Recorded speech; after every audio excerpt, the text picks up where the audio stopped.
இந்த face selector சுவிட்ச் for example உங்க வீட்டுக்கு வந்து பாத்தீங்கன்னா ரொம்ப லோ வோல்டேஜ் வருது. லோ வோல்டேஜ் எப்போ உங்களுக்கு வரும் அப்படின்னா அதிகமா வந்து உங்க ஃபேஸ்ல அதிகமான கரண்ட், அந்த குறிப்பிட்ட ஃபேஸ்ல அதிகமான கரண்ட் டிராப் பண்ணும்போது என்ன ஆகும் அப்படின்னா உங்களுக்கு லோ வோல்டேஜ் வரும். ஸோ அந்த லோ வோல்டேஜ் வர டைம்ல என்ன ஆகும் அப்படின்னா இல்லை ஃபிளக்சுவேஷன் வரும்போது என்ன ஆகும்னா உங்க எக்யூப்மெண்ட் வந்து டேமேஜ் ஆகிறதுக்கான சான்சஸ் நிறைய இருக்கும்.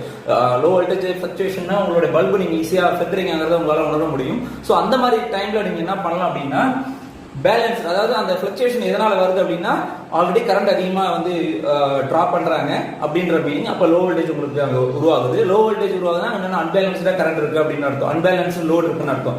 ஸோ அப்ப அதை நீங்க பேலன்ஸ் பண்றதுக்கு ஸோ ஃபார் எக்ஸாம்பிள் இப்போ ஆர் ஃபேஸ் வந்து உங்களுக்கு அந்த மாதிரி ஃபிளக்சரிங்லாம் வருது அப்படின்னா அதை நீங்க ஒய் ஃபேஸ்ல வச்சுக்கலாம், அப்படின்னா அடுத்த பி ஃபேஸ்ல வச்சுக்கலாம். இல்ல எதுவுமே உங்களுக்கு வைக்கல எக்யூப்மெண்ட்டை பாதுகாக்கணும் அப்படின்னா நீங்க அதை ஆஃப்ல நீங்க வச்சுக்கலாம். So R phase, Y phase, B phase இந்த மாதிரி இதுல ஏதாவது ஒரு இதுல வைக்கிறதுக்கு பதிலா ஸோ அதை நீங்க வந்து ஆஃப் கூட பண்ணி வச்சுக்கலாம். சரிங்களா?